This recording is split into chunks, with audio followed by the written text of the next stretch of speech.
Good afternoon, everybody, and welcome to the Australian Dementia Network, or ADNET, Community Lecture, which is being held as part of the Australian Dementia Research Forum, ADRF2026.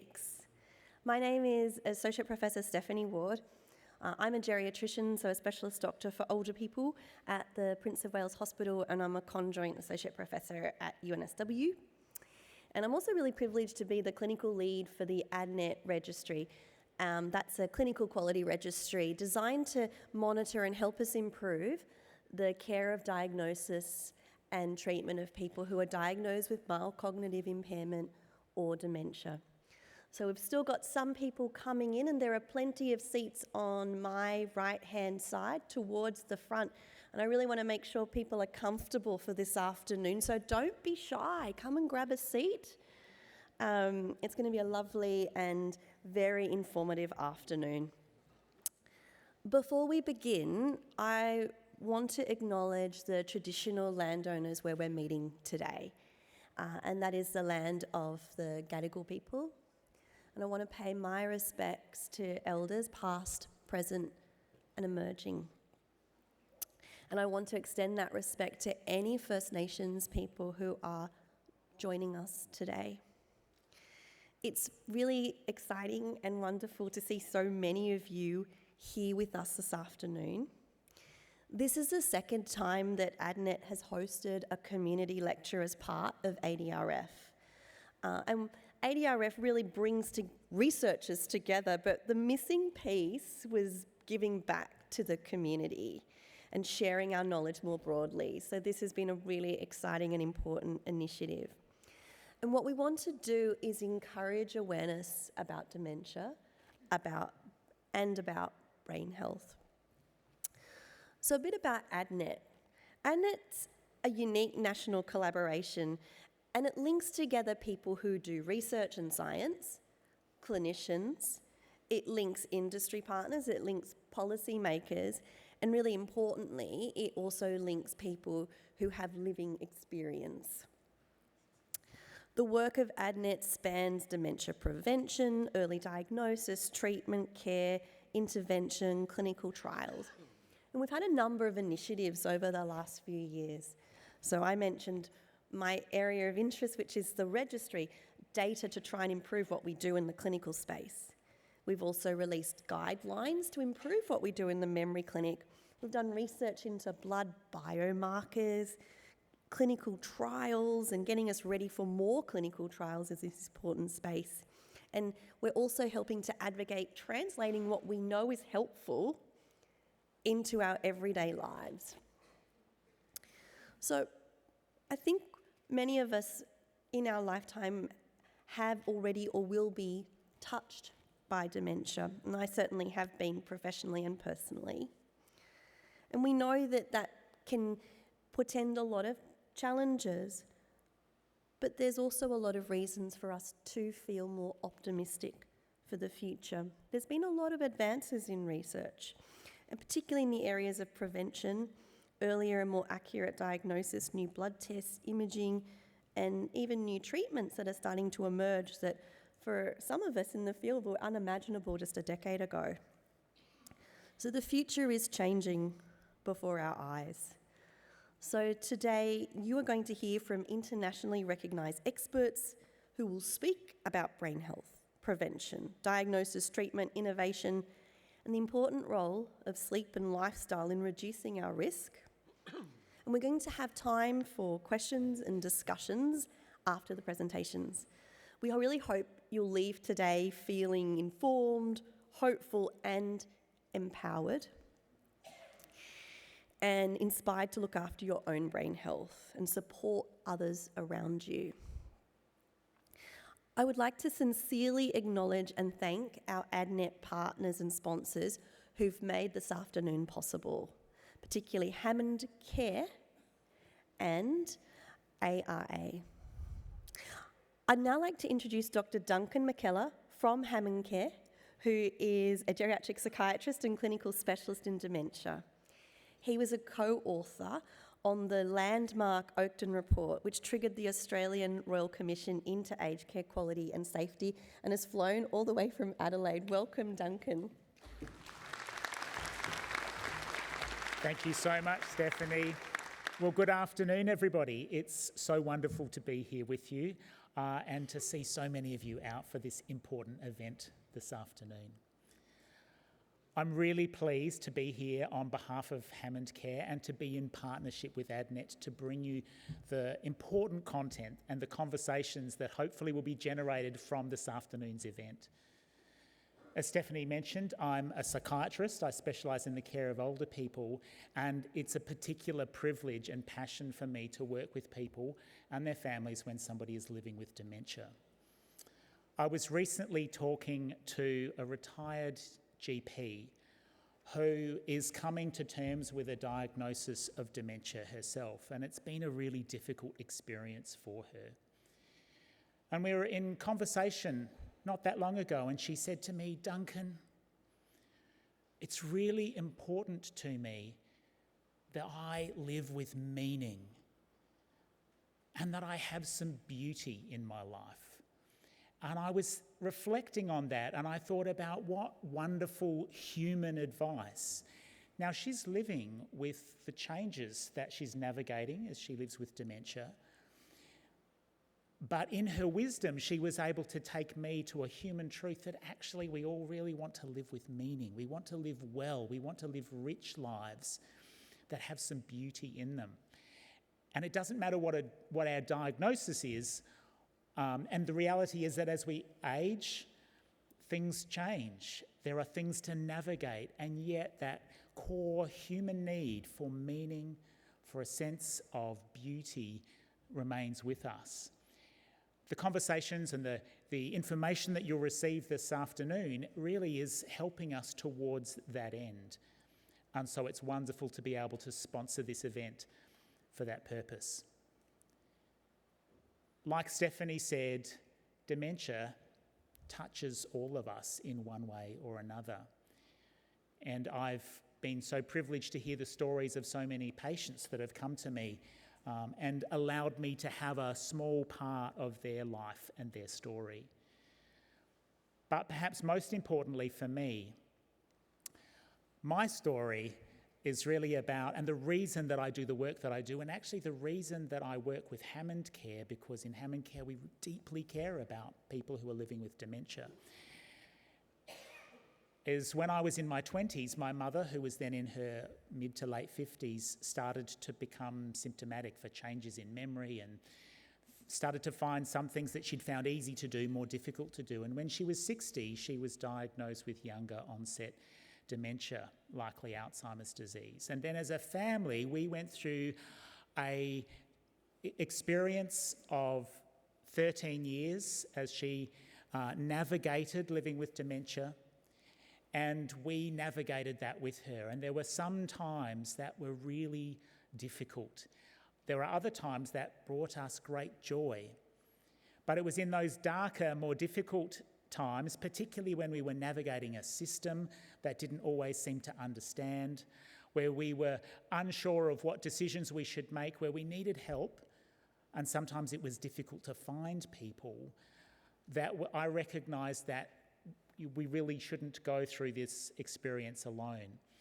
And so I want to say to you this afternoon that if you're experiencing that in your own life, whether it be living with dementia or caring for somebody you love with dementia or anything, reach out. Help is available. And at Hammond Care, we are committed to stand with you. When things are complicated, when things are difficult, we get you. When it's hard to understand things, well, we do. We understand. And before we move on to the afternoon, I just want to invite you to take a couple of moments and I'd like to introduce you to a short 1 minute video where I can show you some of my colleagues from Hammond Care and encourage you to know that when things are difficult, when it seems like people don't understand, we do.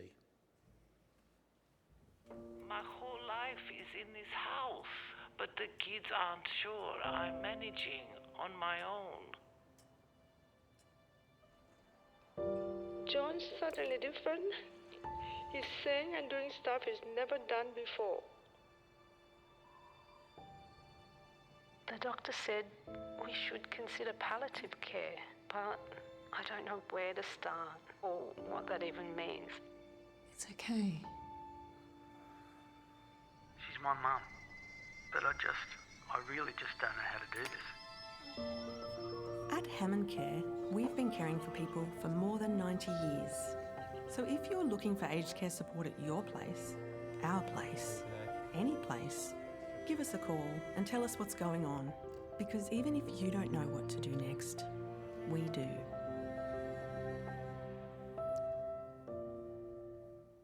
Thank you, everyone. Please have a wonderful afternoon.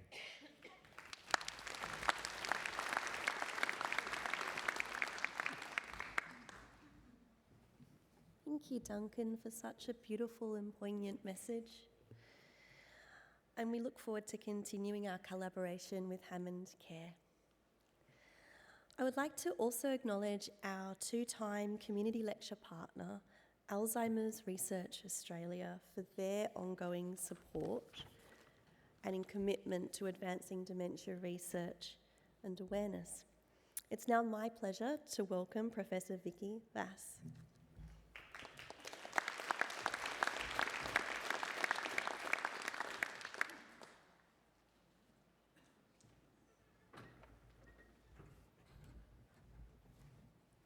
Thank you, Stephanie.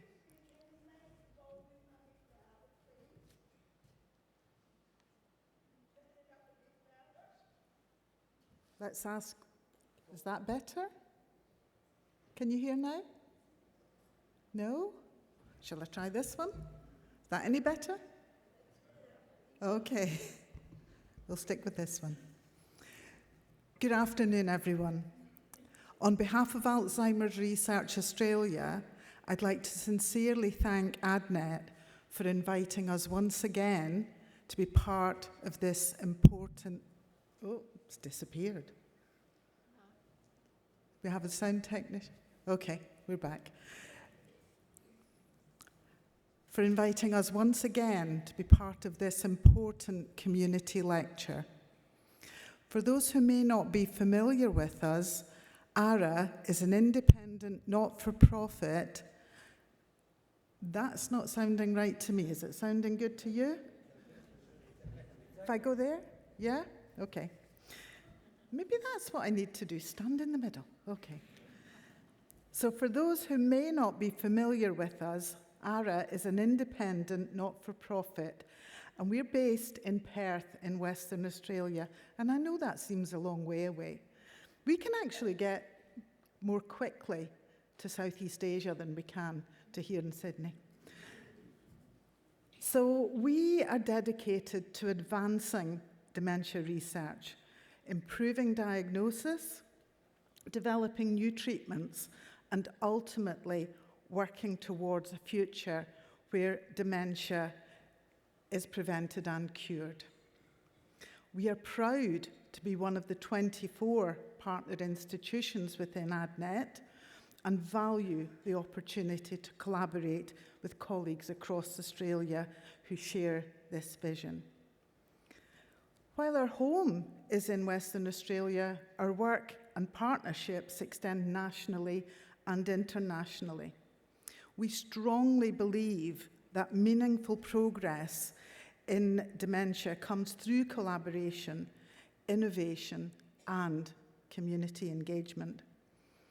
Events such as today's lecture play a vital role in increasing awareness, sharing knowledge, and empowering people with information about brain health, risk reduction, and the exciting advances being made in research. It's particularly encouraging to see so many people here today who are taking an active interest in the future of dementia research, care, and prevention. Every conversation, every collaboration, and every research breakthrough brings us one step closer to changing the trajectory of this disease for future generations. We have a saying at ARA, and that's that we'd like to see Alzheimer's being a distant memory. So, like Duncan, I would also welcome the opportunity to share a short video of some of the exciting work that we undertake at ARA and the impact that it's having for individuals, families, and communities affected by dementia.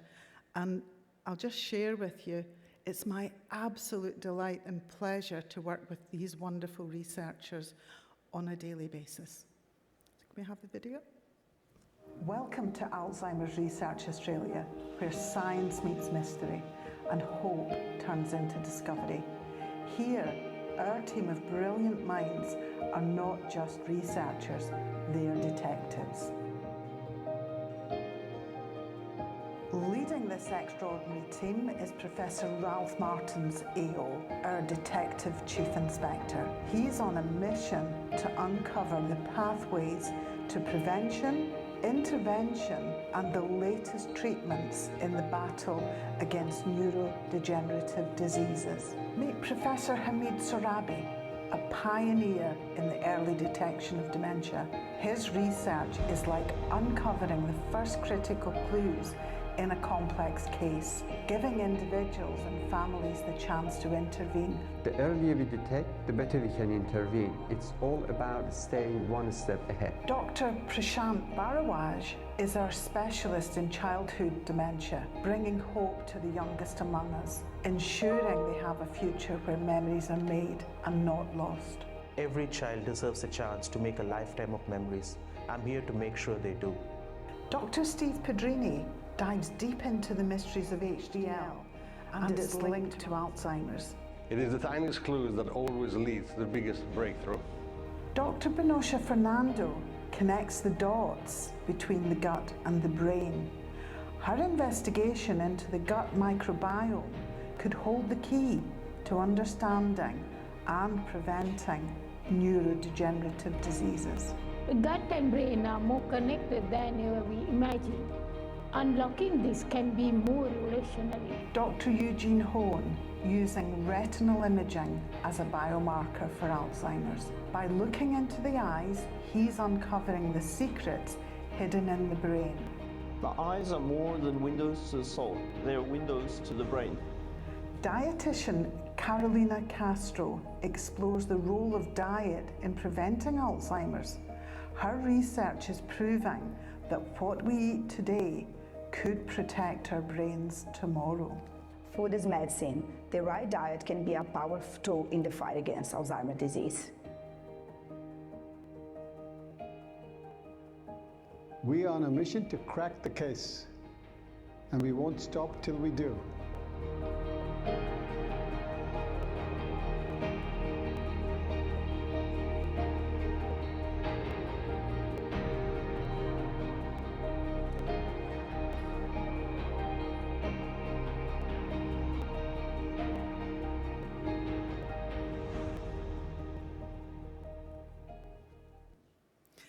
Thank you for being here, and please, I hope you enjoy the afternoon. Thank you.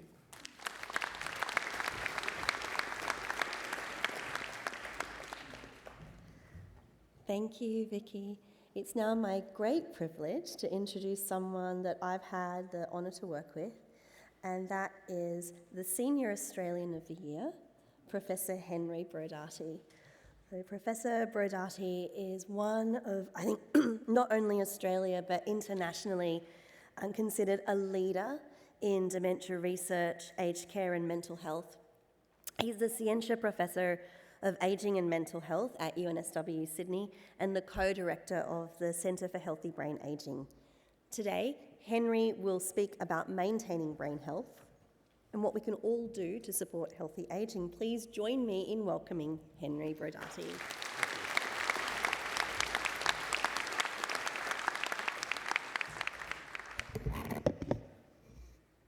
Thank you very much. Wow, so many people, it's wonderful. Anyone here worried about getting dementia? I saw a couple of hands not go up. All right. So I have some conflicts of interest, which I've just put up. Now, you probably know there's over 400,000 people with dementia in Australia, and that's set to double by the 2050s. You also know that dementia is the leading cause of death in Australia. And for every person with dementia, there's 2, 3, 4 people involved in their care. So 1.7 million around Australia. Can I check people, say over there? Can you hear me clearly? Yep, okay. And over there? Good, okay. So in Australia, we spend $18 billion a year. Well, that's direct and indirect costs, $3.7 billion. It's approaching 1% of our gross domestic product. Indigenous people have much higher rate of dementia.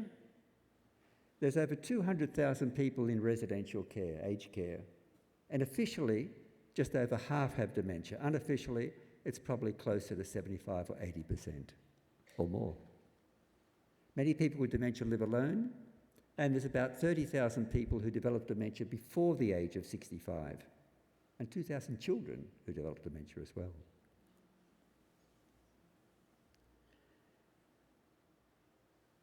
Sorry, we've done that.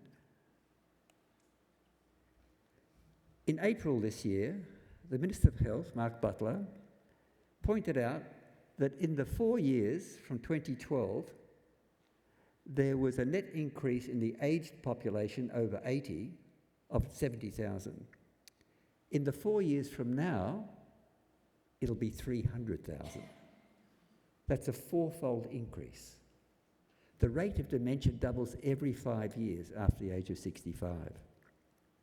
He said, we need to keep pace with this. We need a new aged care home every 3 days. Every 3 days for the next 20 years. And of course, we're not there by any means. And we need to provide more support for people with dementia. There's a paper that came out last year. Adults have a 1 in 3 chance of developing dementia. All of us. You and me. If you're between 55 and 95, it's almost a 2 in 5 chance. So we face a lot of challenges now. We face a lot of challenges even more so in the future. We have an ageing population. The whole world is ageing. There are 55 million people in the world with dementia. There are delays in diagnosis. There's a real dearth of services after diagnosis, post-diagnostic care, rehabilitation. Many of us have been lobbying to try and get dementia navigators, in the same way we have navigators for breast cancer or for diabetes. We have a national action plan for dementia. Some say all plan, no action, because there's not much funding for it. If you want a home care package, good luck. Wait. Wait to get the assessment and wait to get the package. And there are more and more. And yet, now is the most exciting time for dementia research and for advances. We're learning about new types of dementia. Neuropathologists doing postmortems identified different pathologies we didn't know about. There are new diagnostic tests for Alzheimer's disease. We've known about PET scans. Now there are PET scans that can actually image the toxic proteins that build up in the brain of Alzheimer's, the amyloid and the tau protein. Analysis of the spinal fluid, the CSF, and blood tests. In fact, there may be coming a finger prick test. We can measure the blood and look at the abnormal proteins and give you your risk for dementia and even a clock to when you might be getting it within 3 years. For the first time, we have new drugs with the promise of halting the progression of Alzheimer's disease. 2 were approved last year. We're going to hear a lot more about this from Professor Chris Rowe, about the diagnosis and the treatments. We heard at this conference about a deeper understanding of vascular dementia. There are also spinal fluid tests and blood tests coming for Lewy body dementia. They're the 3 most common forms of dementia: Alzheimer's, vascular and Lewy body.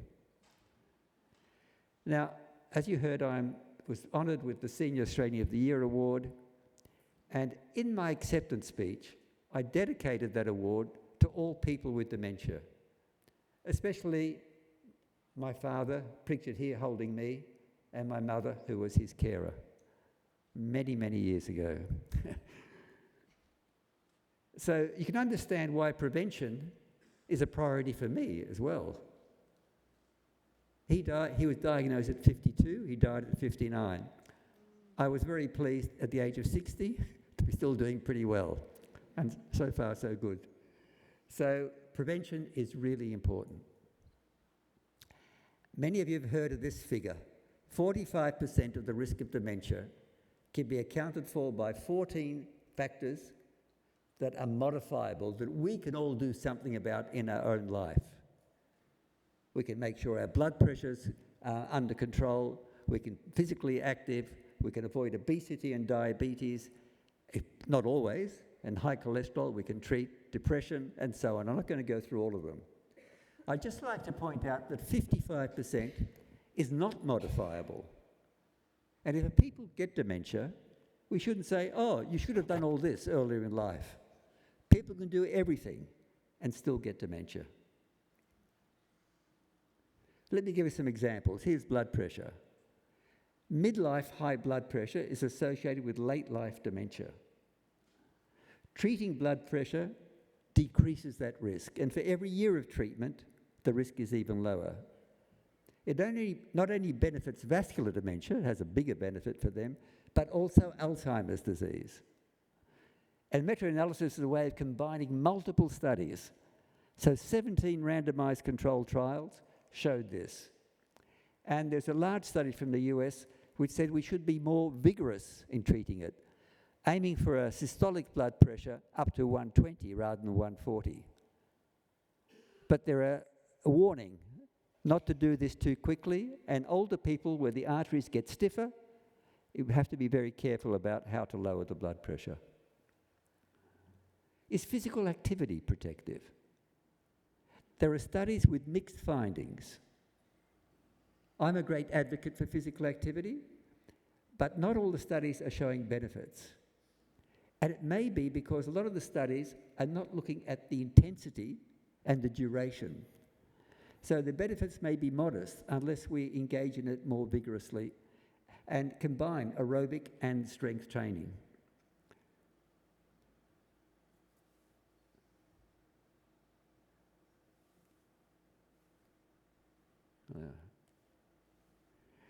So, physical activity can be protective against cognitive decline, dementia generally, Alzheimer's, and vascular dementia. It's never too late and never too early. All of us should be doing physical activity, hopefully on a daily basis. I do. At least half an hour a day, 5 days a week. An hour would be better. Going for a walk with your friends, having a coffee, wonderful. But you need to get puffed, you need to get sweaty. You really need to do it. And if you can mix it with some strength training or resistance training, the benefits are even greater. Of course, check with your doctor if you have any contraindications. It not only affects our brain, we feel greater fitness, it decreases heart disease, high blood pressure, has an effect on preventing diabetes or treating it, some types of cancer and its recurrence, thin bones, weak muscles, that's osteoporosis and sarcopenia, reduces morbidity, mortality, improves mental health, improves confidence and quality of life. Could we have a pill to do all this? Can we get someone to do it for us? No, you have to do it yourself. People often ask me about natural therapies. And I'm not going to go through all these. The ones with the cross have actually been subject to randomized controlled trials showing no benefit. The other ones may have something behind them, but haven't been shown to be beneficial in trials. If you want to have omega-3, have it in fish, don't have it as a supplement. Hearing loss.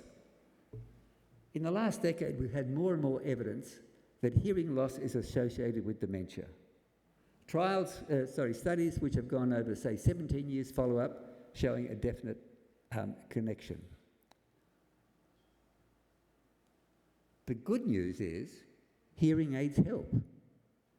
There have been several studies showing that wearing hearing aids reduces the incidence of dementia or decreases the decline in cognition.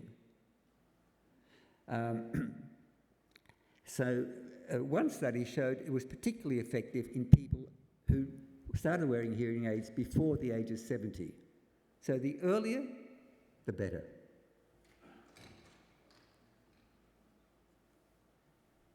Cholesterol. People used to worry that cholesterol was associated with memory loss. Lipitor, thief of memory, was a thing that came out some years ago. The recent Lancet Commission, which outlined these 14 factors, it's the third in a series,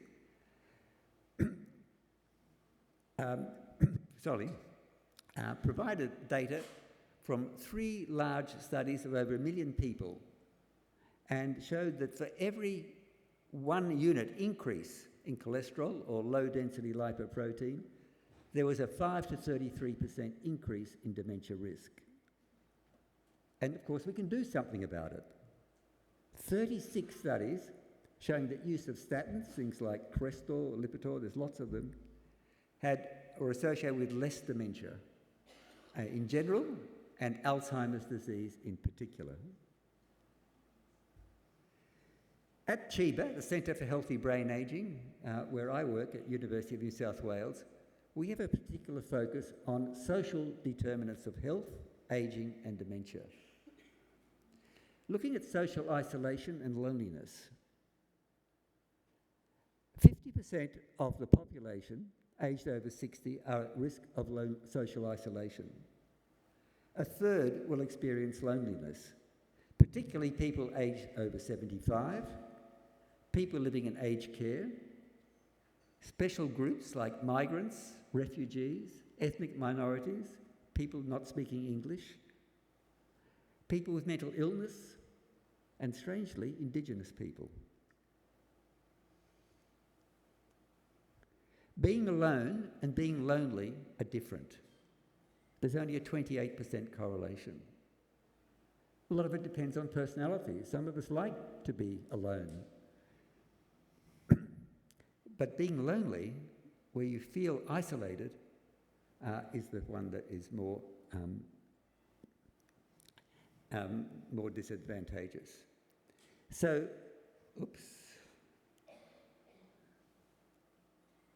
can social connectedness prevent dementia and also have other benefits?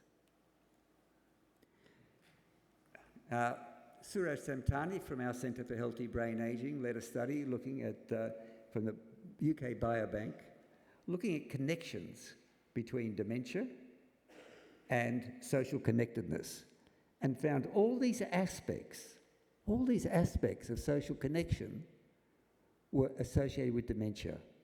Poor social engagement, living alone, infrequent social contact, poor social supports, poor social networks, and loneliness. He combined 13 studies, not just the UK Biobank, from across the globe, and found that these aspects of social connectedness were associated not only with dementia, but with depression and mortality. Now, there are some caveats in trying to understand this. Research is not that simple, because there may be other things happening. If someone is depressed, it also increases the risk of dementia. It means they'll be more socially isolated because you don't feel like going out and seeing people. Depression is being linked to dementia as a risk factor. Dementia can cause depression as well. So it can be bidirectional. Apathy can be one of the earliest symptoms of dementia. And so apathy means you're not interested in going out, seeing people, doing things, so you become socially withdrawn. I mentioned personality as a variable. And if we're in poor physical health, for example, our mobility is affected, or we can no longer drive because of our eyesight, for example, we're going to be more socially disconnected too. And there's also the issue of reverse causality. Let me explain. I'm saying there's an association between social isolation and dementia. But could it be that dementia is leading to social isolation? Because for many of the dementias, the pathology increases over decades, 2 or 3 decades, before symptoms occur. And this may affect our ability and wish to socialise.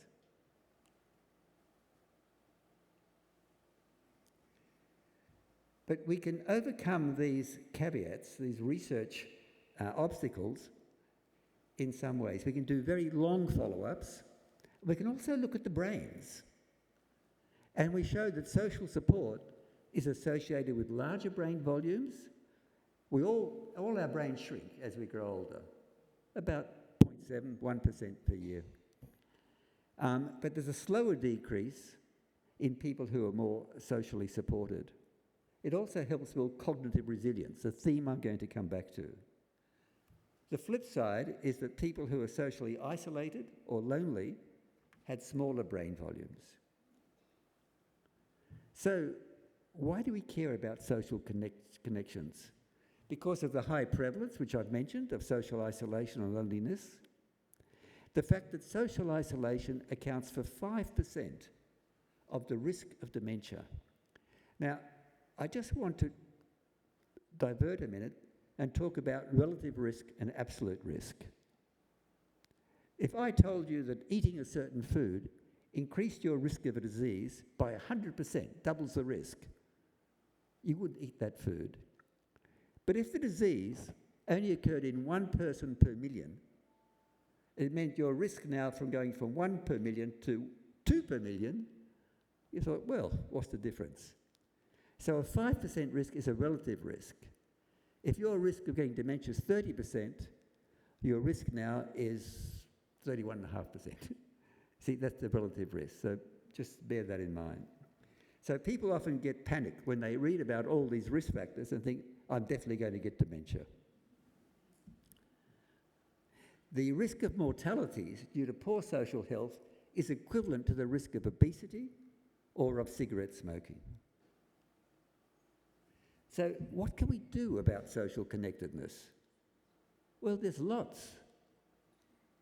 We can come to talks like this. We can join interest groups, whatever floats your boat. Film clubs, book groups, swimming, bushwalking, community gardens. There are faith-based opportunities. There are organisations like the Older Women's Network, Men's Sheds. New South Wales Health has a great website for this, and the Council on the Ageing in New South Wales does as well. You may discuss it with people, get counselling, education and mentoring, and volunteering. Volunteering is wonderful for social connections. It also makes us feel good. Volunteers get as much as the recipient receives. And National Seniors has a lot of information on their website and actual practical things you can do to volunteer. So we can build social connectedness one-on-one, we can do it in person, we can do it on telephone, or we can look at some of those links that I've given you. There's a new movement. It's called social prescribing. It's particularly taken hold in the UK and is gathering momentum here. Improving health, well-being, and social welfare by connecting patients, I shouldn't say patients, it would be people, to community groups. So the health practitioner, instead of writing a script for a medication, says, join a group, volunteer, become involved.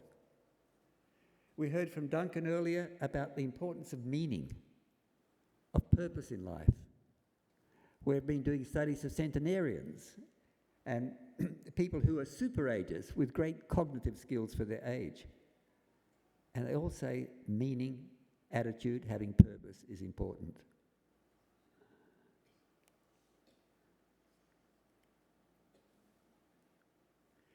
Nature, exposure to green spaces, blue spaces, water, is also good for our health and our mental health.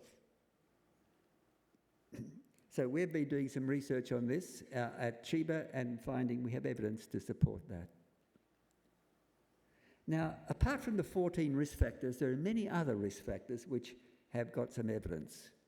We heard about diet earlier. Sleep. We're going to hear from Professor Brendan Lucey soon.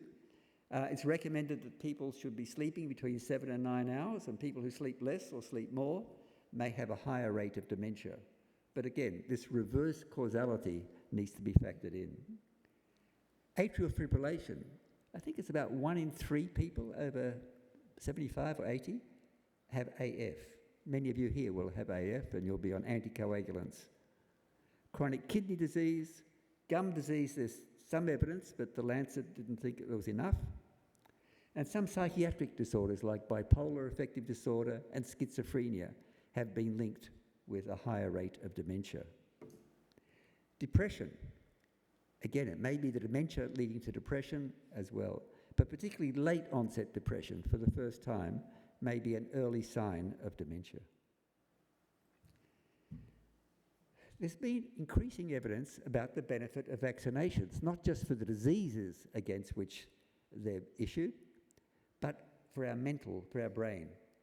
There was a beautiful study from Wales where they compared people who'd had the shingles vaccine in the week before they turned 80 with the people who had not had the shingles vaccine because it was only available to those up to the age of 80.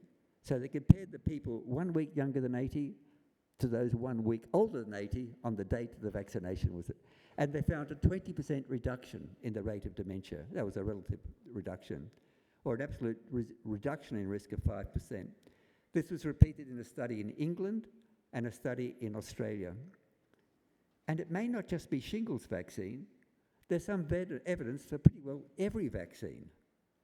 I don't know the mechanism for this, but it seems like it may have some general benefit. Of course, all of us, as we age, are more prone to infections. We should be getting a pneumococcus vaccine, influenza vaccine, updating our other vaccines too. Okay, I'm going to change. Excuse me. I want to talk about cognitive reserve and cognitive resilience. Resilience means the ability to bounce back from adversity. So something bad happens and you can overcome it. In the brain, the adversity is the pathology that builds up. We all develop some pathology in our brain as we get older. It could be build-up of toxic proteins, it could be problems with circulation. And in one post-mortem study, half the people who had enough changes in their brain to qualify as dementia were normal cognitively before they died. So they were resilient. They could function normally despite the pathology. And this is the cognitive reserve. There are many things we can do to build up our cognitive reserve. It's a buffer against pathology. So the way we used to study this was to look at the pathology of people, of their brains after they died, and compare it to how they were functioning. But now we have these other tools. We have the scans I mentioned, we have the blood tests which are coming. We can actually measure pathology in the brain in life. And of course we can measure their cognitive abilities easily. So we can measure cognitive resilience. And we can build it by building these buffers, the things I've been talking about, the exercise, the education and keeping our brain active, particularly in childhood education. But here you see a woman learning to play the piano in later life, a man doing computer cognitive training. Socialization, treating or avoiding depression, and compensating for hearing loss. Give you another example, physical activity. It does both. More blood flow, less inflammation, bigger brain volumes, better synaptic structure, more bioactive chemicals like brain-derived neurotrophic factor, increase of new nerve cells and mitochondrial function, less insulin resistance, and improving well-being. So how can we actually do this in a more scientific way? because all the risk factors are cohort studies. We look at people, populations of people over a number of years and compare those who've been doing this diet or this exercise or this sort of activity with those who haven't, and look at rates. But there may be other reasons people do this. So what we can do is do a trial. And we used to do just single trials of either blood pressure or physical activity or diet. Now we're looking at multi-component interventions. And there have been many, many studies since the really landmark study of the finger study. The Fin was Finland, the GER was geriatrics. And for the first time, it showed that these lifestyle changes could actually improve cognition in older people who are at risk. And there have been many, many studies since.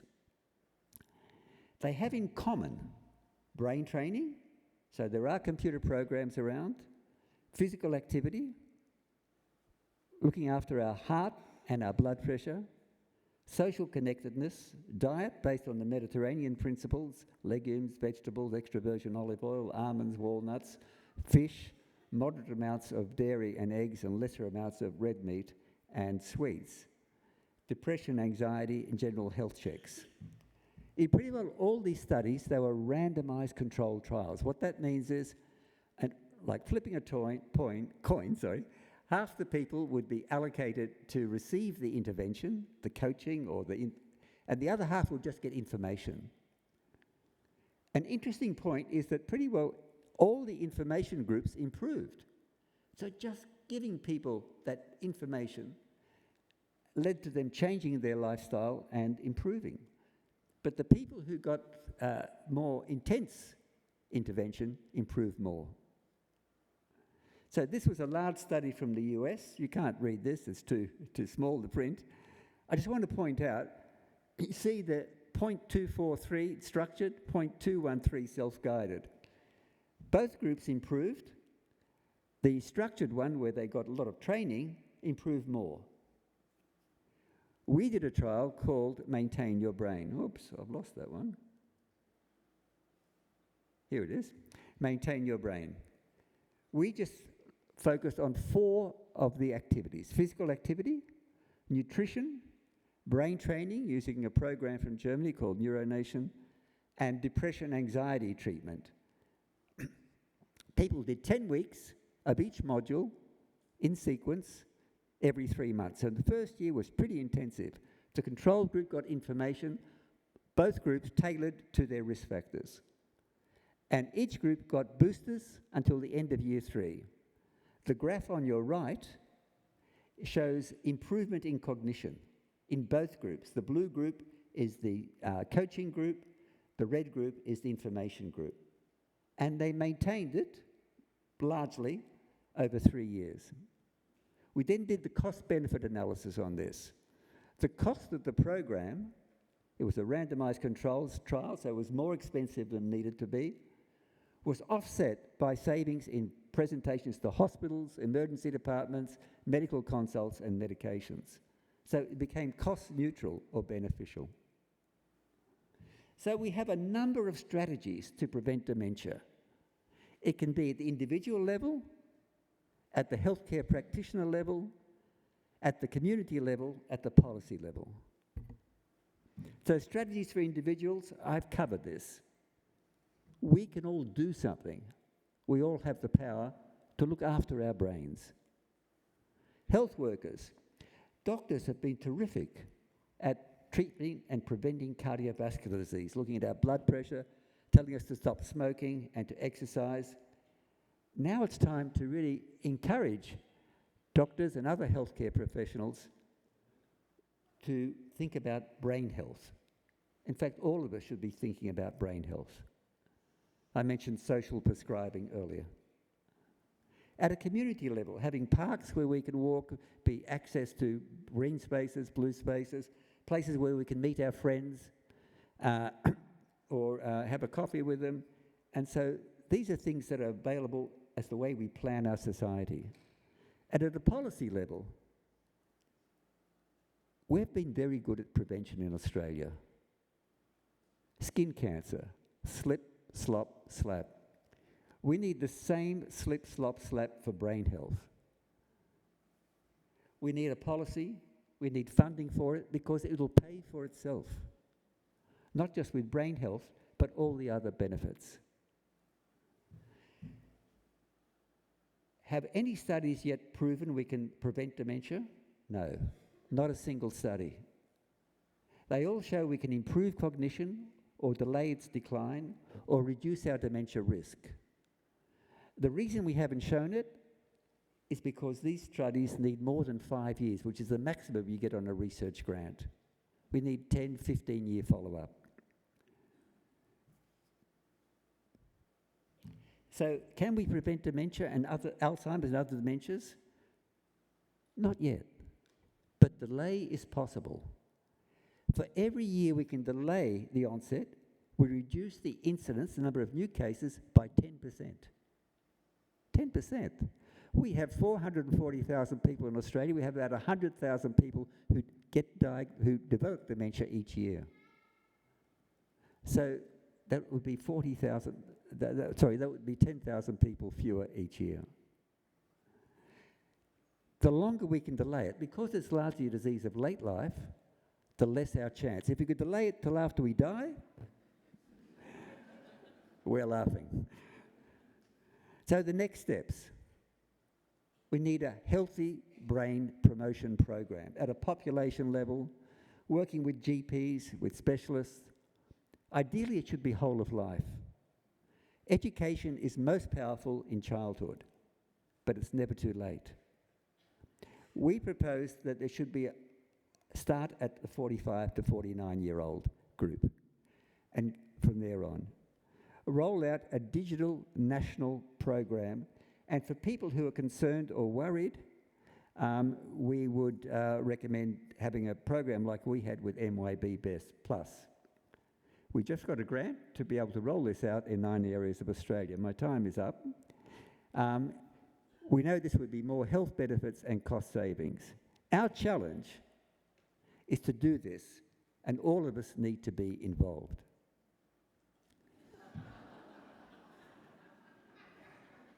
The point about this slide is people worry more about their hair than what's underneath. Okay, we need to change that. Brain health is everyone's business. Never too late, never too early. Start with a focus in middle age, and let's have a health promotion program plus a coaching program for those at risk. Thank you very much.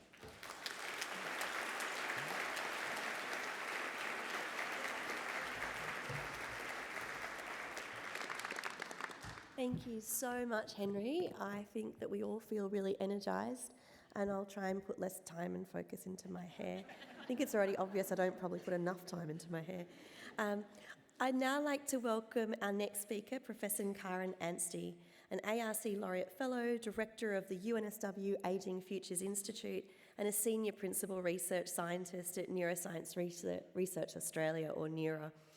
Kaarin has advised the World Health Organization on dementia risk reduction guidelines. She serves on national and international advisory bodies, including the World Dementia Council and the Global Council on Brain Health. She's very busy.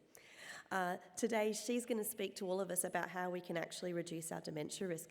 Please join me in welcoming Professor Kaarin Anstey.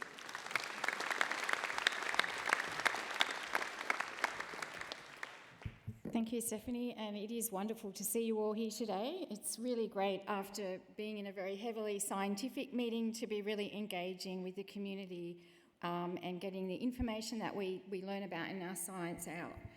I'm talking about understanding your dementia risk, and this talk follows really nicely from Professor Brodaty's talk that we've just had. So, Henry has mentioned that when we talk about risk factors, there's some we can't change and there's some that we can. So the risk factors we can't change are age, sex, and our genetics.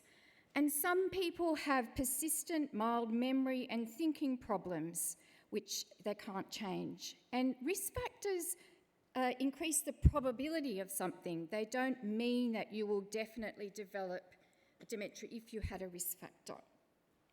Then there's the risk and protective factors, which we've heard about. There's medical conditions, lifestyle factors, environmental risk factors, and societal factors. And as Henry mentioned, the risk and protective factors impact us over the entire life course.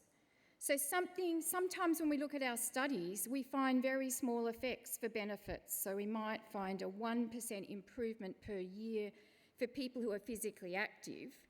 But if you think over a decade, that's 10%. And over a life course, that could have a big impact. And it's the same for the risk factors. Over a life course, the impact accumulates on the brain, and the protective factors have their accumulation. So really, earlier prevention may produce a longer benefit. And then there are some risk factors where their impact is different at different ages. And obesity is a good example of this. So what we know is that if you have a high BMI in middle age, so from 40 to 65, that does increase your risk of late life dementia. But in later life, having a high BMI does not seem to increase the risk. So the life course, when we look at this, we really take a life course approach.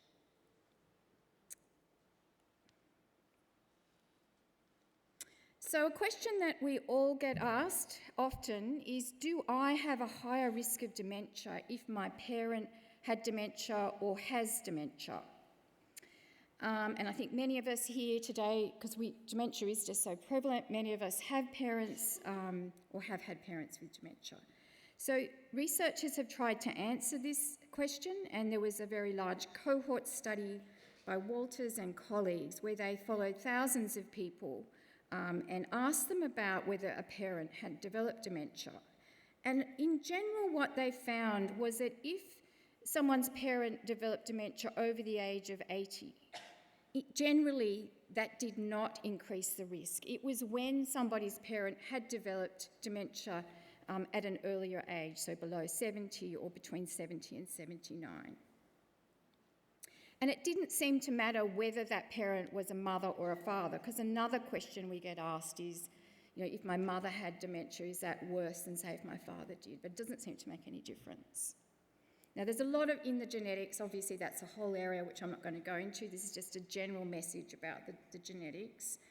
On the genetics, there is a specific genetic risk factor for Alzheimer's disease, the apolipoprotein E4 allele.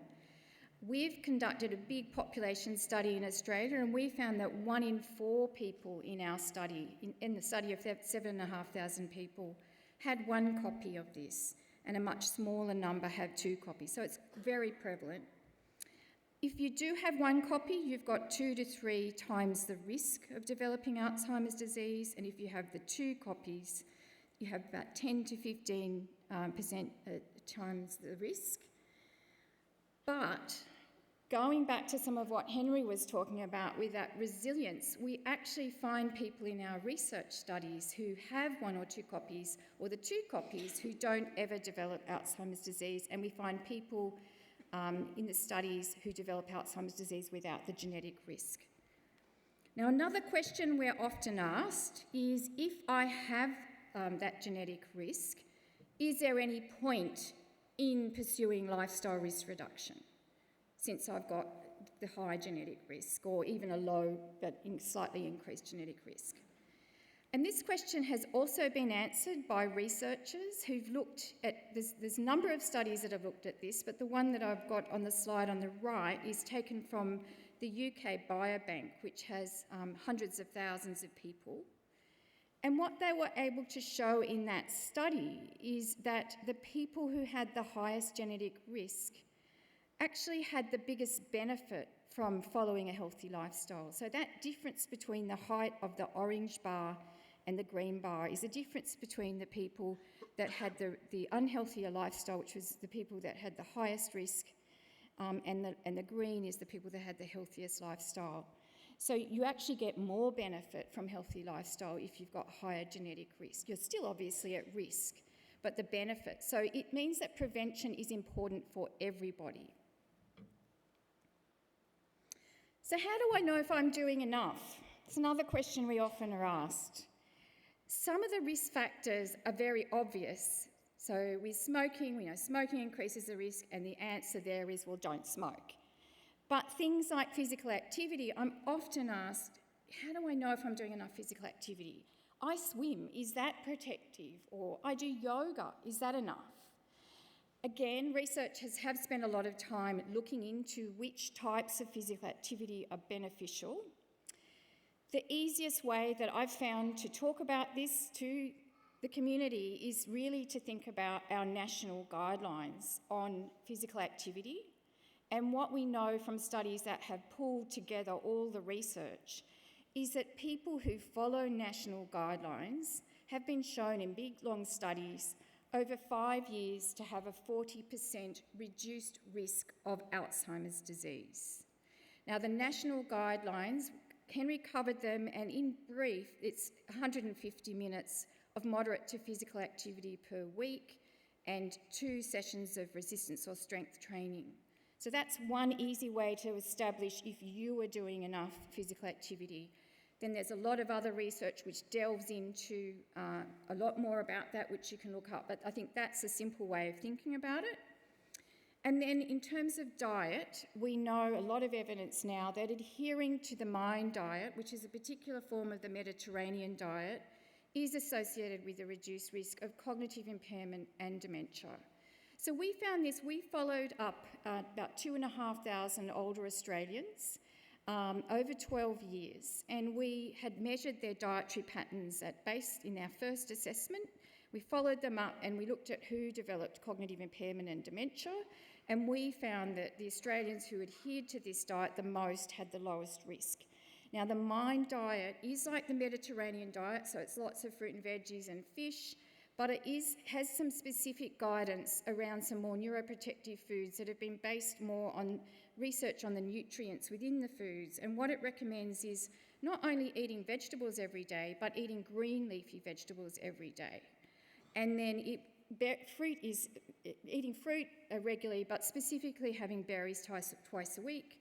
It recommends olive oil, nuts, fish, poultry, legumes, limited red meats, processed food and sweets. And you can Google the MIND diet and find more details on that. So, how can I assess my risk? I think we'll take questions at the end. Yes, thank you. How can I assess my risk? We developed a tool because, again, we're always asked, how do I assess my risk? So we looked at the literature, we synthesised over 100 systematic reviews, so they're the reviews of reviews, and then we looked at the WHO, the World Health Organisation, we looked at the Lancet Commission, and we developed an evidence-based risk assessment tool, which is free. You can go online either on the website or with a QR code and complete a questionnaire, and we've incorporated those thresholds. So the physical activity, there's a threshold, and then you'll get a report which will tell you whether or not you've met that threshold, where you're doing well and where you could do more. And when should I start doing something about my risk?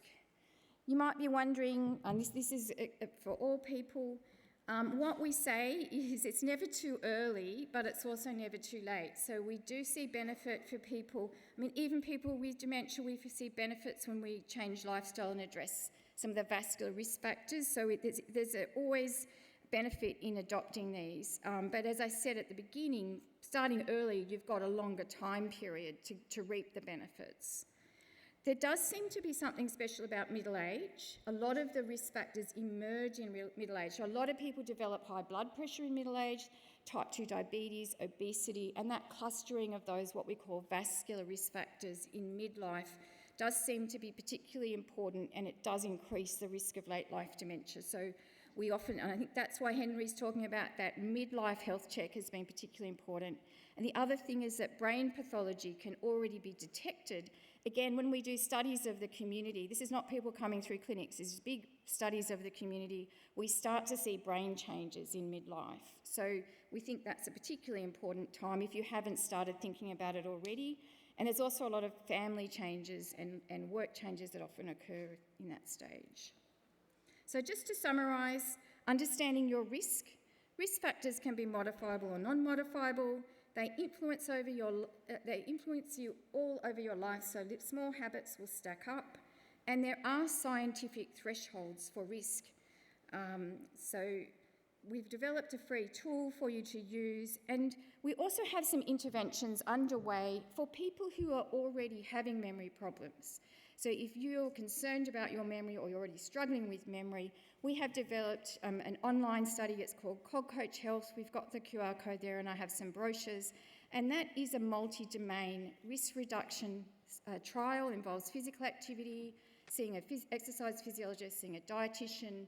It's got cognitive training, and it's got e-learning, and that's available as well. So that's all I wanted to say. So thank you.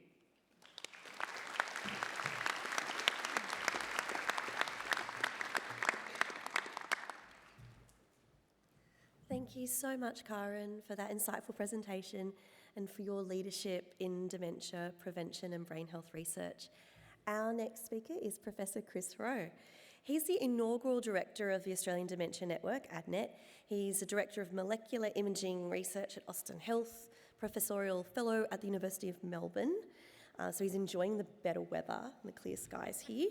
And he's an NHMRC practitioner fellow. Chris is internationally recognised for his pioneering work in brain imaging, biomarkers and early diagnosis of Alzheimer's disease.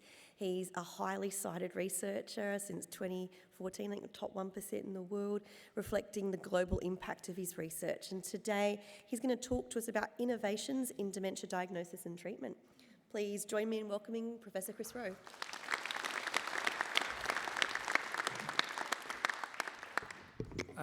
Now, prevention is always better than cure, but unfortunately, not all cases of dementia are preventable. So I'm just going to, I might say I'm the support act, I'm not the main act, so I've only been given 10 minutes. So I'm just going to hit a couple of the highlights of what's been going on, because it is a time of major advance in diagnosis and some treatments for dementia. First one I want to talk about is the controversial amyloid-targeted therapy, or the monoclonal antibodies that clear amyloid plaques from the brain. So these clearing antibodies, donanemab and lecanemab, so from two companies, Lilly and Eisai, were TGA approved here in Australia last year for the treatment of Alzheimer's disease. But the PBS at the present time does not think they're cost effective to the point that they want to fund them. Now, despite the cost, which out of pocket is close to $100,000 for an 18-month course, these antibodies are given either monthly or fortnightly by intravenous infusion. The number's now 350 Australians, and actually starting to grow pretty rapidly, who are now on this treatment. In the United States, where the treatment's been available for at least 18 months longer than in Australia, there's over 15,000 people on these treatments and growing rapidly. So despite the controversies, there is quite a demand out there for this treatment. Now, why? I'll just skip to the second to last point.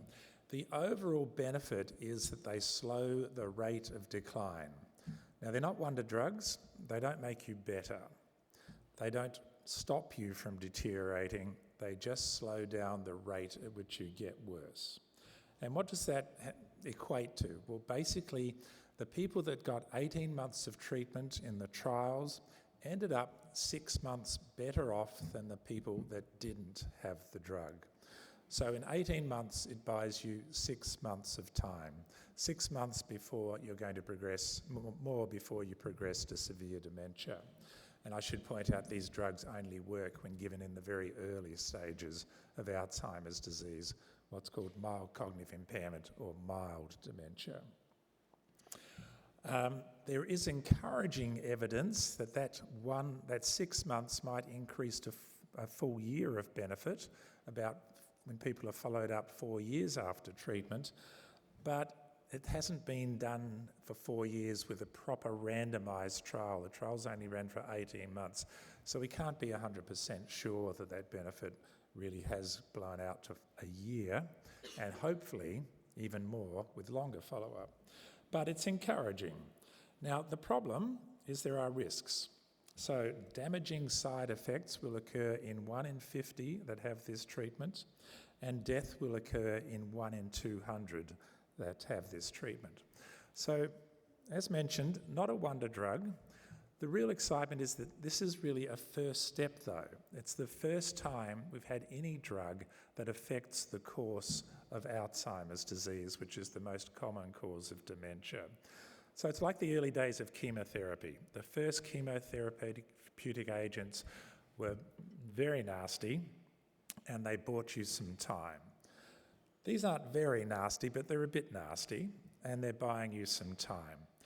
Now, there's better drugs coming. There's new ones now in trial that work faster and appear to be safer and get the amyloid plaques out of the brain as well, if not better, than these current drugs. This is the sort of thing you can see. This is a PET scan, an amyloid PET scan. So the red colour is bad. That's where there's amyloid plaques in the brain of this individual. They were put on this treatment, and after 12 months, they had another amyloid PET scan. Most of the red has gone. There's a measure we use called the centiloid, the CL. They started off at 137 and they're down to 42. When you get below 24, that means the amyloid plaques have been cleared and you can stop the treatment. So this person is still probably going to go on for another 6 months of treatment. But these drugs do work. There's no doubt they help the body clear the amyloid plaques out of the brain. The question and the controversy is the benefit worth the cost and worth the risk? There's been a bit of a change recently into how the severity of Alzheimer's disease is assessed. It's now based on how much tau you have in your brain. So there's amyloid plaques and there's tau tangles. They're the two bad things you don't want in your brain. The plaques come first. They don't do much actually. They just build up slowly over about 10 years or so. But once they get to a certain level, tau tangles start to appear and spread throughout the brain. And it's those tau tangles that correlate with the decline in your memory and function. So without tau tangles, you probably won't have dementia even if you've got a brain full of amyloid. The trouble is after enough time, and if that amyloid level gets above a certain amount, you will start developing the tau tangles and the damage and the brain shrinkage and the cognitive decline really kicks in. So we now stage your stage of Alzheimer's disease based on how much tau there is. So if you've got amyloid but no tau, you're said to be in the initial stage of Alzheimer's disease. If you've got tau, that's the brown stuff on these slices of brain tissue that have been stained for tau, in what's called the medial temporal lobe, you've got the early stage, and that's associated with some memory problems, but otherwise you're coping quite well. So this would generally be when you're in the mild cognitive impairment phase. You've got a bit of a problem with your memory memory tests aren't quite right, but you're not too bad. Then it spreads out, and when it starts spreading out into the larger parts of the brain, initially it's called intermediate stage, but then when it's gone throughout most of your brain, you're in the advanced stage, and that's when you have pretty significant dementia. Now, the amount of tau influences how well you're going to respond to the anti-amyloid treatments. If your brain is already chock full of tau, you don't benefit. So this is the results from that major phase 3 study that was used to justify by the TGA and other countries all around the world the use of these drugs. Overall, if you have a low to medium amount of tau, you slow down your rate of decline by 35%. But if you have a very high or advanced stage of tau, the benefit is 5% at most. In fact, it's not significant. So tau actually is the focus of treatment. Can you make this rotate for me? There should be a little slider bar on there. This is what tau in the brain looks like. This is a tau PET scan, and this is all tau throughout the brain. This is an advanced stage case. This is where you don't want to get to. Now, there are anti-tau medications in trial. In fact, there was recently a first report of one that definitely reduces tau in the brain. The catch is you have to have a lumbar puncture every 3 months to administer it. but that's now going into phase 3 studies. There's also lots of other exciting ways that tau is being attacked in various trials, and it's the focus of great research. This is what you want if you're going to have anti-amyloid therapy. You want to have amyloid in your brain, but in this person, there is very little tau. Those arrows are pointing to a tiny little bit of tau in the medial temporal lobes. In cases like this, the studies suggest the benefit is at least 50% slowing in disease, if not stabilising the disease. Unfortunately, not that many people have this low degree of tau when they come in for assessment and diagnosis. Which brings us to the next point, the blood tests. The blood tests are a particularly exciting development because they'll pick up this disease very early on, even when you've only got amyloid in your brain, before there's too much tau. So the TGA has approved p-tau181 and more recently, just a couple of weeks ago, a better test, p-tau217. Currently, Roche is the company that supplies this particular assay, and there's other companies not far behind.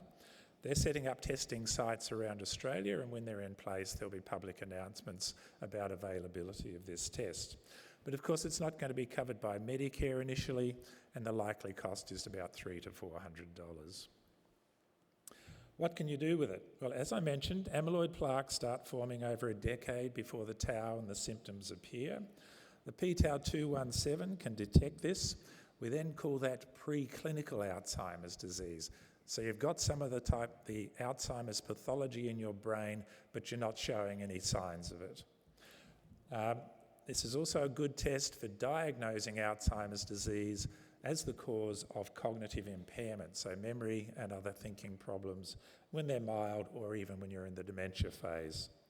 So this test can be used to confirm Alzheimer's disease as the cause of mild cognitive impairment or dementia, and it can be used to screen people at risk, such as persons who are worried about their memory, but their memory testing is still normal. The best use there is to rule it out. Unfortunately, when you have a low risk of Alzheimer's disease, which your risk is relatively low when your memory tests are normal, the number of positive tests that are false positive as a proportion is increased.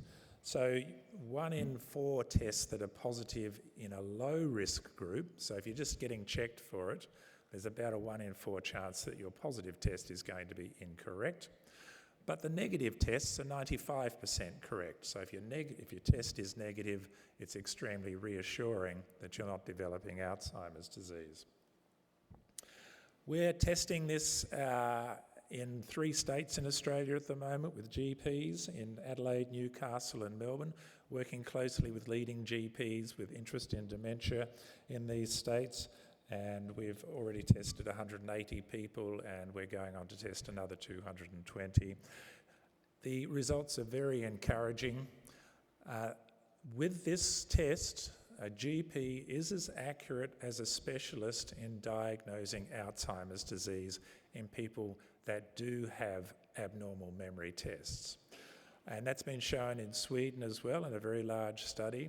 These blood tests are very good if you do have abnormal memory in telling you whether or not it's Alzheimer's disease. There are some other tests you can get in Australia. There's amyloid PET. It's very sensitive. It's a gold standard test, but it's not covered by Medicare. And if you have it done, it's going to cost you likely $2,000 to $2,500 out of pocket. You can have CSF, which you get from lumbar puncture, so cerebrospinal fluid tested.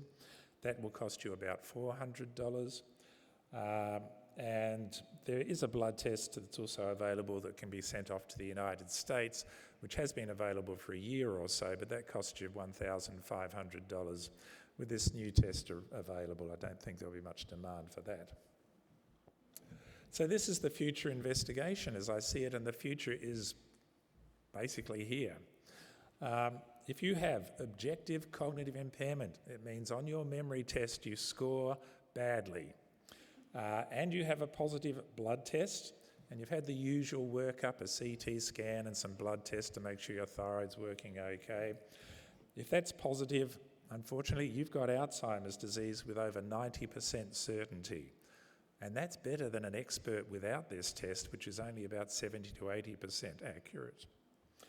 If you have a negative result, well, what's going on? Well, there's other tests that can be used, what's called glucose PET and a few other things.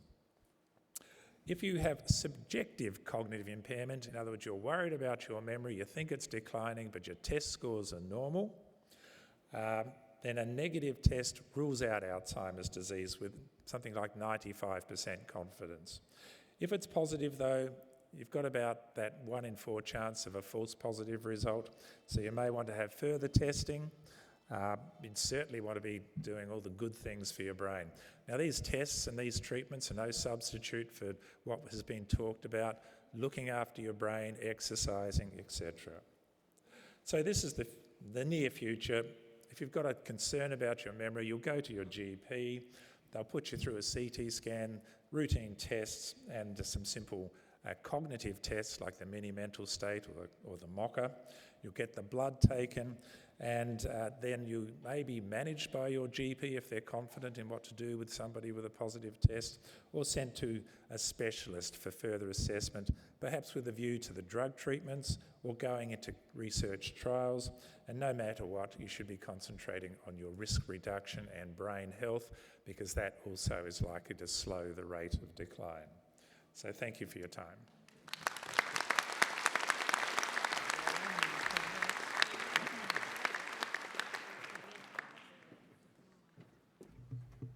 Thank you so much, Chris, for that really fascinating presentation, and also for all of your contributions to dementia research.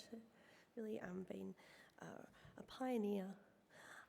It's now my pleasure to introduce Professor Brendan Lucey.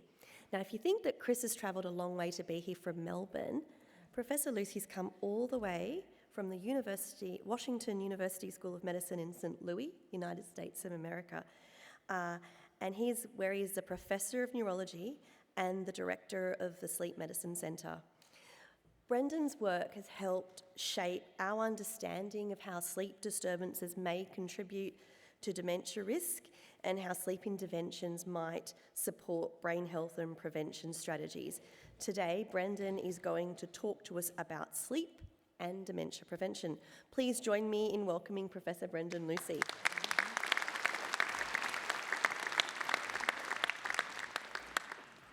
All right, good afternoon. It's wonderful to be here with you all today and to talk about sleep and why it matters for your brain. We have 10 minutes to cover the totality of sleep, so I'm sure that'll be a very easy task for us today. I wanted to start by just talking about, what is sleep and a little bit about why we sleep. I think we all have a good sense of how we go about sleeping. We have certain sleep behaviors. We wind down at the start of the night. We may be reading before bed. We get into bed and we lay down. And ideally the lights are off, the temperature is a little cooler. There's not a lot of loud noises that are keeping us up. And that promotes us sleeping. And while we're sleeping, our brain is going through a number of different sleep stages.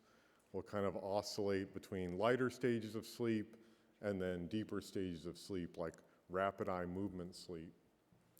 And that's the behavioral aspects of sleep. You can change that behavior. Anyone who's done an all-nighter knows that you can stay up if you wanted to. But there's going to be a cost to doing that, because there's also an internal rhythm, a biological clock that's oscillating throughout the day.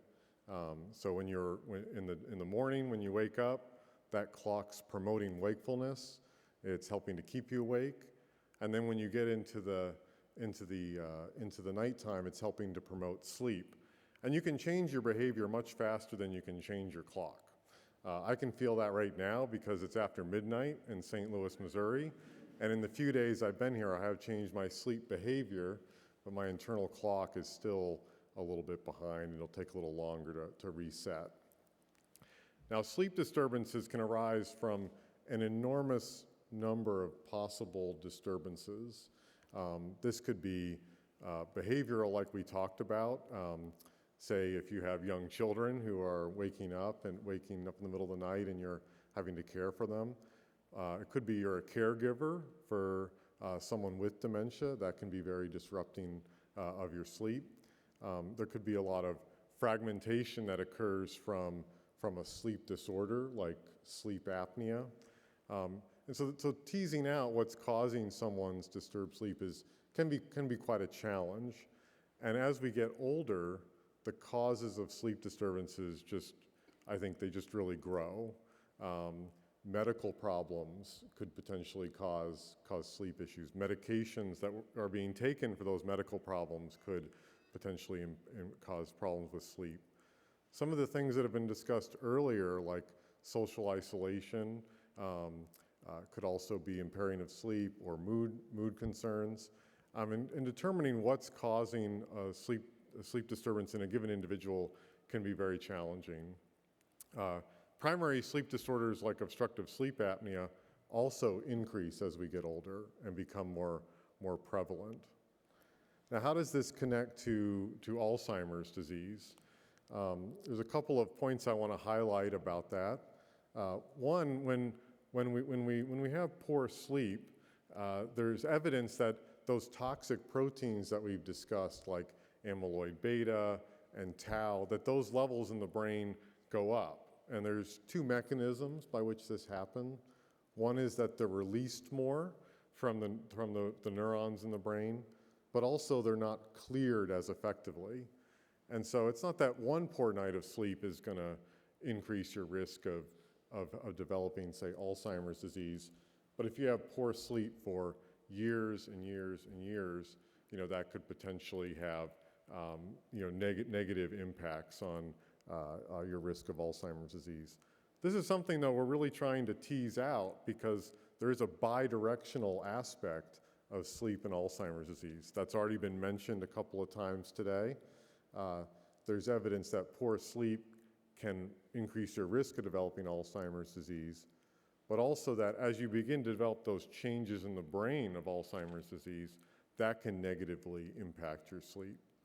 So for instance, individuals who have buildup of that amyloid but haven't developed problems with memory and thinking, they have been found to have disturbances of sleep, such as not sleeping as efficiently, like they're waking up more throughout the night when they would ideally be asleep. Sleep also plays a role in memory and thinking. On a real basic level, if you're tired, it's hard to attend to something, to lay down a memory about it. But also while you're sleeping, there's memory consolidation that's occurring. And if your sleep is poor and being disrupted, that could be potentially negatively impacted. I see patients in the sleep center who are referred from our memory clinic because they've identified that they're at risk of having sleep apnea. And in some cases, we'll treat them and their memory will improve. This actually recently happened to a family member of my own who had known untreated sleep apnea that was quite severe. Memory was getting worse, and they decided, let's try it again. And for whatever reason, the treatment for that sleep apnea actually took, and they decided that her memory concerns were really due to that untreated sleep apnea. So it can be very difficult to tease out these relationships. Sleep is, I think, a marker for brain health. We've talked about how numerous factors of general health, such as cardiovascular disease or beginning to develop changes in the brain from dementia, can result in poor sleep. Poor sleep can also increase the risk of developing other medical problems. And that's because sleep really sits at an intersection of lots of different processes in the body. It's associated with mood. I think anyone who's not gotten a good night's sleep and is a little irritable the next day can attest to that. It can impact metabolism. It can impact the immune system. And so so negatively impacting those physiologic processes in the body can also increase risk of Alzheimer's disease and other dementias. But one challenge is that sleep has not been shown, a sleep intervention has not been shown yet to change that trajectory. So for instance, if someone has untreated sleep apnea and they start CPAP therapy, will that, decrease their risk of developing Alzheimer's disease? We unfortunately don't have data like that yet. And so I'm asked by a lot of patients, groups that I talk to, what should I do for my sleep health that can reduce my risk of, say, developing Alzheimer's disease? And I'd like to keep it simple. One is, how much sleep time are you getting? Well, how do you feel the next day? There's no blood test, there's no imaging study like we've talked about where I can do that and then say, well, you're sleeping bad, even if you tell me that you're not, or vice versa.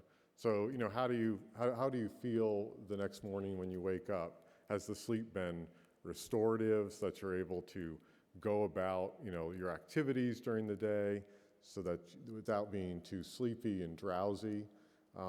A nap as we get older is generally considered normal, provided it's limited in duration. I usually think of 20 to 40 minutes, definitely less than an hour, and someone's awake and alert before and after, and they're going about their normal activities without any sleepiness.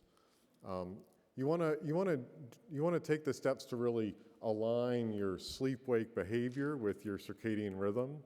So sleeping at night, having a good environment for sleep, where it's dark, it's cool, there's not a lot of noises. And then if you are concerned about your sleep, talking about it with your doctor.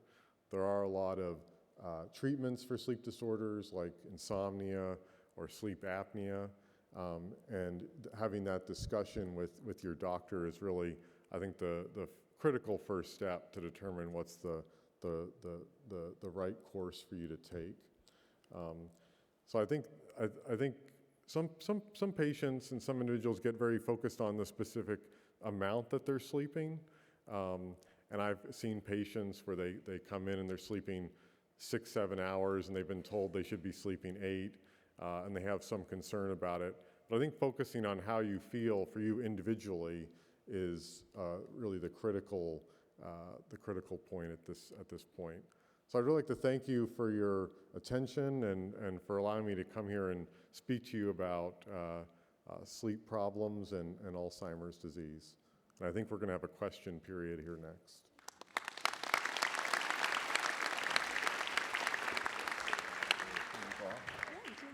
Thank you so much, Brendan. That was a fantastic talk about something very important that we spend about a good third of our lives doing. I'm inviting all of our speakers to sit down. Now, I know we're just a bit over 4 o'clock, but if you need to go, please feel free to leave. But we'll take questions for the next 10 minutes or so. We've got 2 microphones. Actually, I'll give this one to you guys. Set up, one over here and one over here. So if you have a question for any of our eminent speakers, please come up to the microphone. This is your opportunity.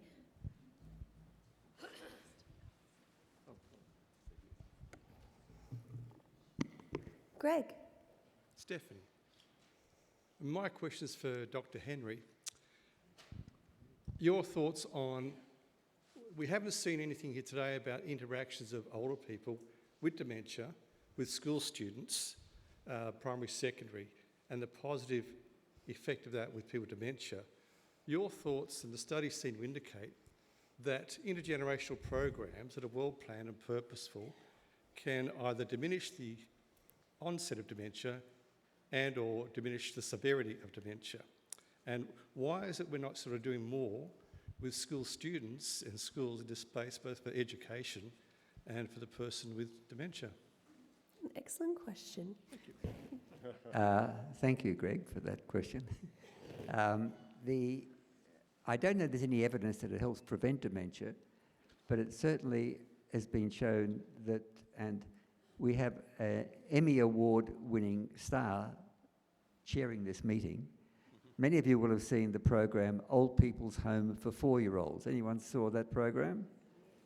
Stephanie was one of the two people who was commenting, like the Greek chorus in the background on that. And the show did win an Emmy. And then there was a follow-up program with adolescents as well. And you could see people coming to life. The older people really got a lot out of it and improved their mood, improved their activities, and also with the adolescents as well. It was very effective. And I think good for the adolescents and for the young children.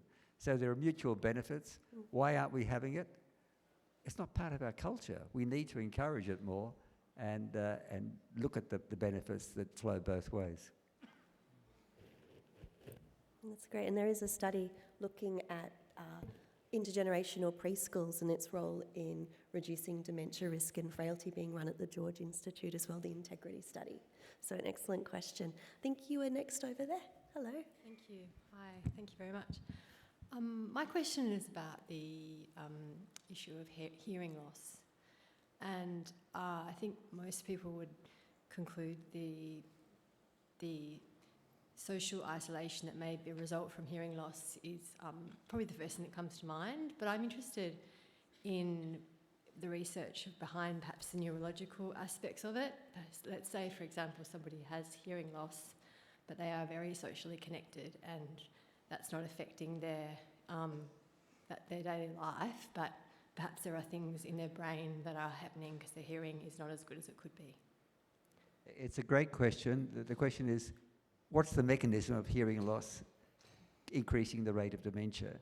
And you're quite right. We generally talk about social isolation as being the mediating factor that leads to it, because people who have poor hearing often find it difficult to be in social situations where everybody's talking. Whether there's a neurological basis for it, I don't know. I've not seen the evidence for that. I'm not clear about the mechanism. Chris is a neurologist. Maybe he has. No, he's not. He's shaking his head too. So I don't know. That's a really good question. Over here. Good afternoon. Firstly, thank you to all you wonderful people coming along today. My question is to Professor Anstey.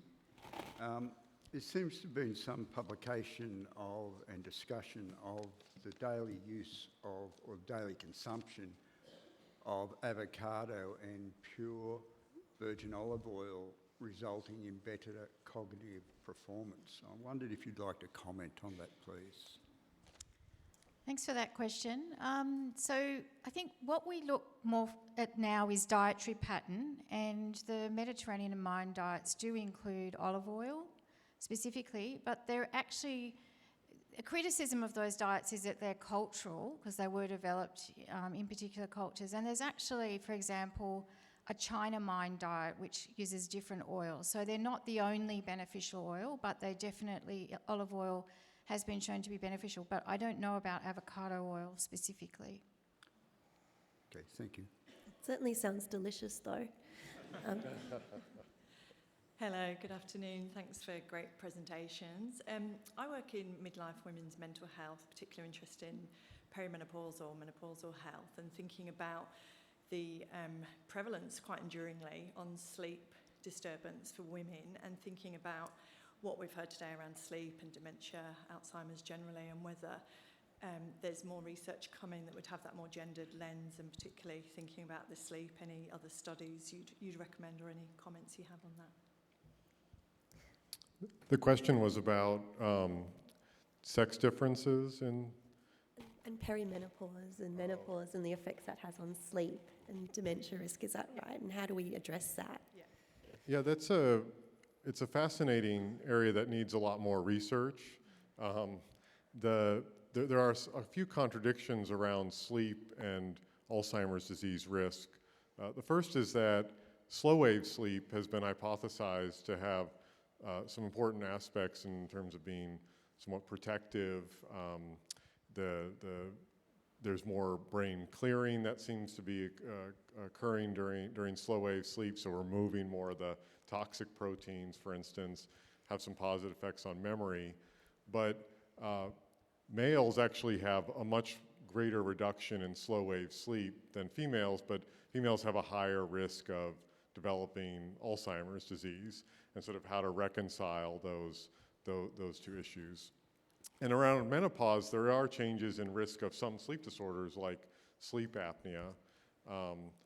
And right now, in terms of the evidence and what to say to do, I think I would fall back to, in terms of clinically, if you have sleep concerns, talking to your doctor about it. But we need more research looking at how those changes with age in different sexes are impacting your Alzheimer's disease risk or risk for other dementias. It is not well understood.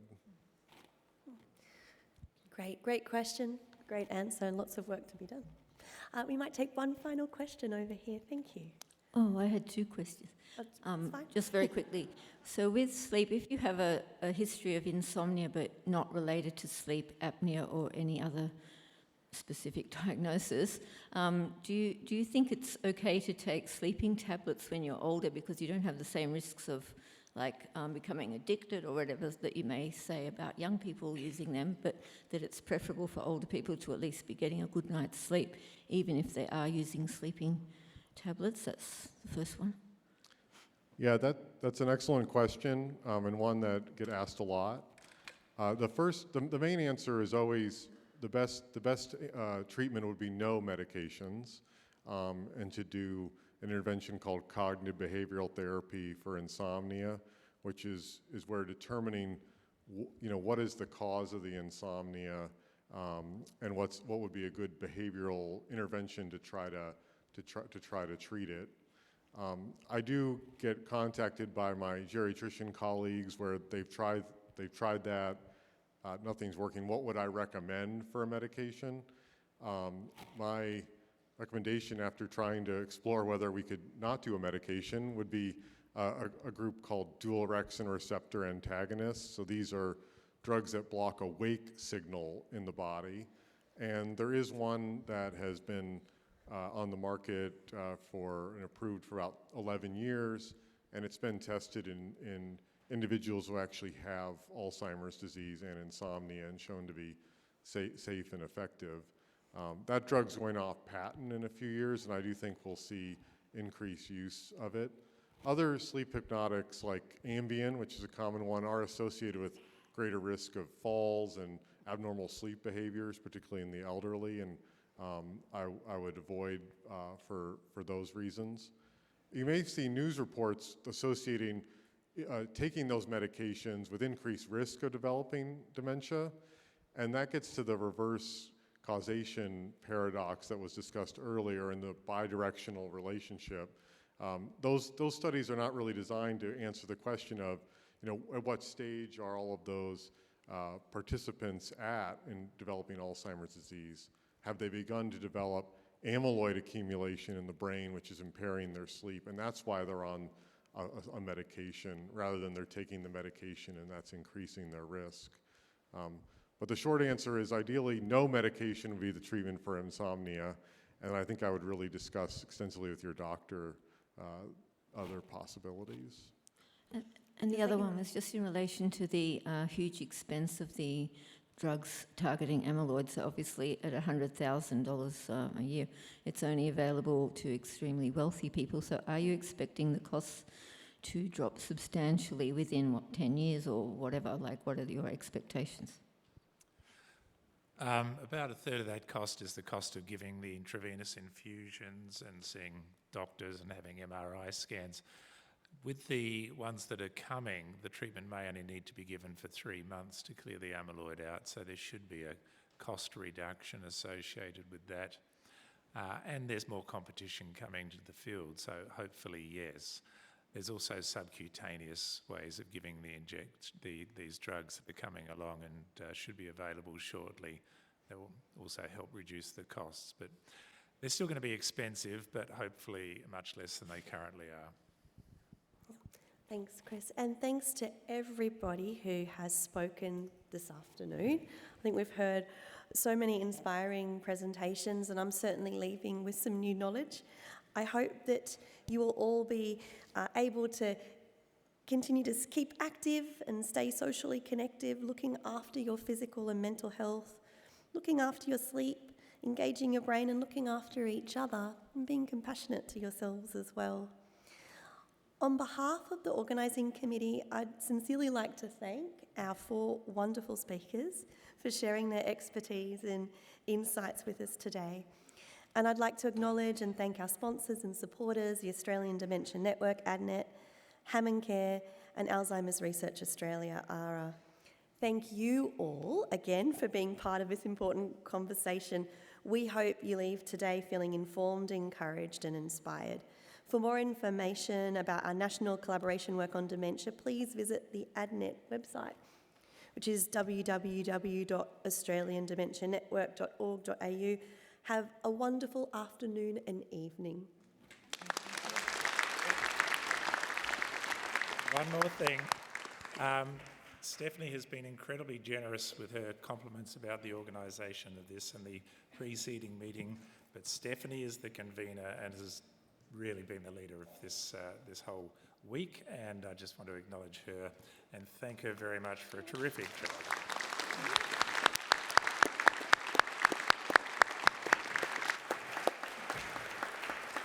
I think it's some olive oil for the avocado.